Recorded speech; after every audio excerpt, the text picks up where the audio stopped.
Jeremy Yoder, the mad scientist barbecue himself, showed me how he makes a perfect smoked brisket. Okay. And I'm gonna share all his secrets that he revealed. What is the secret to a perfect brisket? But before I can show you anything, I need to get over there. So it is currently 4 a.m. and I'm still waking up, but I am so stoked right now. I've known Jeremy for maybe a year now, but this is going to be my very first time meeting him in person. Hey man, how's it going? Hey. But we're not just cooking a brisket, we're cooking 20. And we gotta get all of them trimmed, seasoned, and ready for the smoke. So I asked Jeremy, what are the most important components of trimming a brisket? So the most important thing is just the general shape. Because if you get the shape right, you can make some other mistakes and it'll kind of get overlooked. A 16-hour cook will forgive many sins, but if you don't start off with the right shape, then there's nothing you can do throughout the cook to correct that. This is actually what it should look like. This you could take down a little more, but this is what, minus bald spot. Dang it! We're so close. This is what I'm actually after. This is thick enough. This has about the right level of fat thickness on the top. And whenever you are cutting pieces off, I always angle the knife in because I want the fat on top to be wider than the meat underneath, so that when things contract, this will always remain protected instead of having meat that then sticks out as those proteins coagulate. So I want the meat to be tucked under the fat and protected rather than exposed. So this is just about right. Easy enough, right? Well, there's actually one major problem that I hadn't even considered. So I cook a lot of brisket in my backyard, a lot more than the average person. But there is a stark difference between getting through 1 or 2 briskets at a time, like I'm used to, and getting through 20. Jeremy was ripping through the briskets, talking and joking at the same time, and I was having trouble just keeping up with his pace, scalping the briskets and just going overall really slow. Man, you scalped the crap out of that one. Oh, I killed it. Ruined it. Ruined it. I thought we were gonna have good stuff. And the worst part of it all was the back pain. Woo. I'm back. Oh yeah, man. Trust me, I know. Dude, I have like no stamina for this. Like after the first one, I'm just like, I need a sub. I was beat, but somehow we got through all 20. Even though Jeremy trimmed like 15 of the briskets and I did like 5. But anyways, with the briskets trimmed and ready, the next step is the rub. So I asked Jeremy what is his favorite seasoning for brisket. My favorite seasoning, if I'm cooking for myself, I always just use salt and pepper for 2 reasons.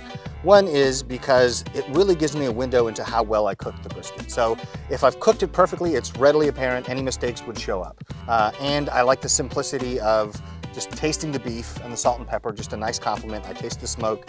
I see the result of how I burned the fire, and I'm not getting any help with trying to create bark or anything like that.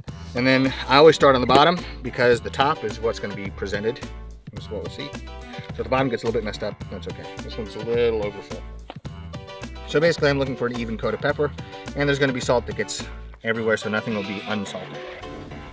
I'm cooking for other people, I'll usually do salt, pepper, and then a little bit of Lowry's because people seem to like that flavor. I only do a small portion of that. It's probably 85% salt and pepper and then a light coating of Lowry's just because it adds a little bit of extra flavor, some probably MSG, I don't know what all is in Lowry's. Then I have real light coat of rub right there, and that's it, it's done.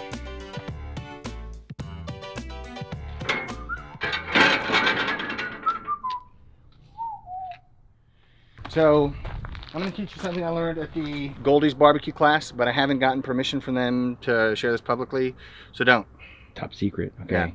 Yeah. Okay, so I'm revealing Mad Scientist Barbecue's brisket secrets, not Goldie's barbecue. So I'm sorry I can't show you that bit. But you can learn this piece of information along with literally everything relating to how Goldie's runs the restaurant by attending their barbecue class, which you can find on Goldie's website, which will be linked in the description below. And they are sold out currently, but I heard on good authority that next week they will be opening signups. But what I can share is the way that Jeremy runs his pit for a brisket cook. And let me tell you, his technique absolutely blew me away. But before we get to that, I had to ask Jeremy about this 1,000 gallon monster of a pit that we're cooking these briskets on. Yeah, this is a 1,000-gallon kit that I built in California before I left. And I did most of the body of the smoker. And then I had the trailer built because I was thinking, well, if a flange or a hinge fails on the smoker, well, that stinks. But if the trailer fails while I'm driving 70 miles an hour down the highway, that could be real bad. So the trailer was built by SG Metalworks, and the smoker itself was built by me with the help and guidance of FatStack. So how do you set up your firebox when you're putting the logs in? Like, what formation do you use? Good question. So this has evolved over the years, and so the way I do it now, I basically 100% stole it from Goldie's barbecue, because I've tried a number of different things. And one thing that I've noticed is that the way people burn their fires isn't exactly the same from one place to the next. So like at Leroy and Lewis, their fire style is very different from how they do it at Goldie's, for instance. But the way I do it is I spread the coals around on the bottom. So we're not after perfection so much as consistency, because consistency we can modify. You know, if we're consistent every single time, we can modify it to get more of the results that we want, because we don't want the perfect to be the enemy of the good. So that log that we just kind of tossed up at the front, you might think, oh no, we failed. Well, we get a more consistent result if we have the same kind of coal bed every single time. We stack the wood in the same way every single time, and then we can make adjustments by adding more wood or putting the wood a little closer together or spaced farther apart. If we try to make sure that every fire burns down the exact same way, then we can get lost in the smaller details and lose the consistency that we're really after. And then I put 3 base logs pretty close together, and then those are going to provide kind of a steady state of heat, and then also smoke. And then on top, I put 1, 2, or 3 logs depending on the temperature that I'm shooting for. So obviously the more wood I put in there, the hotter it will tend to burn. So that's the general I guess, formation that I use for the logs. As some of you may know from my previous videos, this is the exact same way that I run my fire as well. And the way I learned it was from Johnny from Goldie's BBQ, who actually shared his entire fire management strategy on his YouTube channel, which I'll have linked in the description below. That way you can get an in-depth explanation as to why Johnny runs his fire this way, straight from the source. Okay, so I really hope you guys stuck around up to this point, because after an entire day of spending with Jeremy and all the barbecue information he gave me, this piece right here will change the way I cook and permanently level up my brisket forever. So you kind of gave me an idea of how we're going to cook these briskets, but could you kind of explain, like, step by step what temperatures we're going for? Yeah, so the way I do it is borrowing from people that I've seen, so borrowing from stuff that I've seen from like Goldie's, or what I've seen like from Leroy and Lewis, or at the Windy City Smoke. I kind of saw how Leonard does things from Truth Barbecue. I mean, just I'm absorbing as much information. I'm an equal opportunity learner from all these people who make great food. So if I think that they do something well, I will say, you know what, I learned this from X, Y, or Z. But the way I do it is I begin the cook for the first 2 hours at about 200 degrees.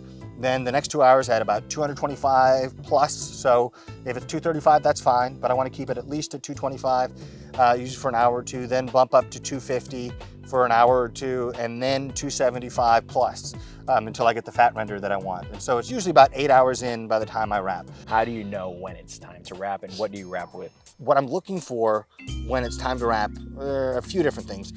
The first is color, because color is going to be a proxy for how much smoke flavor I put on, how kind of dry the exterior surface of the brisket is. I'm looking for that color because it's going to tell me how the cook has been going so far.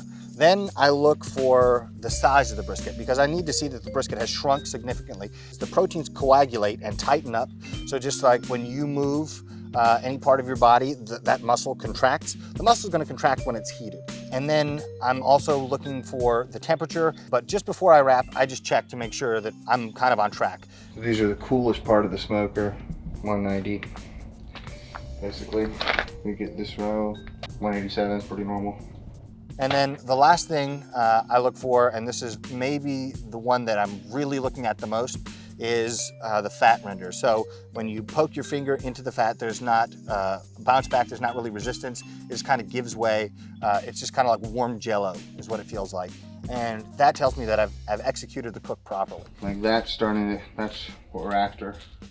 This one, the fat's, like you can see, like the fat's rendering, it like just gives, you know?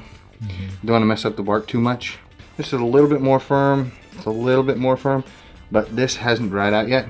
But you see this, the stringy, sticky stuff? That's a good sign. This one, like fat's rendered better. Just touch this and just squirt out a bunch of juice. Okay. See how soft and supple that still is? That's how I would break down what I'm thinking about, but really, if you ask me in the moment, I'll observe almost all those things, and really I'll just check for fat render, and then I'll probe a brisket or two just to make sure that it's about in the cook where I think it should be. When it comes to wrapping, people do foil and make great food. People do foil boats and make great food. People do paper and make great food. People go unwrapped the entire time and make great food. And people do unwrap the entire time, then wrap it in foil and tallow. There are an infinite number of variations to how to do it. They can all be done well. The reason I wrap with paper and tallow is twofold. The tallow, because it kind of bathes the whole brisket in fat, so it seems extra juicy. Liquid gold. If the tallow is ever cloudy, it tells you got a water layer in there, and you can get that if you had too much meat in there. Then the paper is breathable so that it doesn't retain as much water and it doesn't wash away bark if it's not completely set. There's more forgiveness with the paper, but it's not as unforgiving as going completely unwrapped. So that's why I wrap with what I wrap.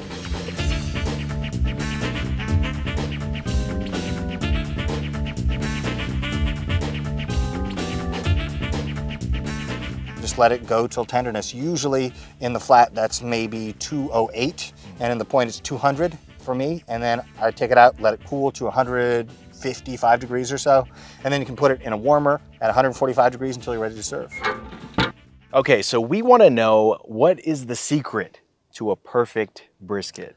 Well, the secret to a perfect brisket is you find a place on the top 10 list on the Texas Monthly Top 50 barbecue restaurants. You go there, you order a brisket, and guess what? It's going to be incredible and probably much better than you or I could make ourselves. But to really answer the question, the secret to a perfect brisket is simply attention to details and consistency. So if you are extremely consistent, then each difference you get in your final product, you can attribute to the changes that you've made in your process. That's how you actually get better at cooking brisket or barbecue in general, because you're making those tiny changes to see if you get just a little bit better, maybe a little bit worse, and progressively you get closer and closer to what you have in your head as the perfect brisket. Cool, well thank you. Yeah. Did it, done.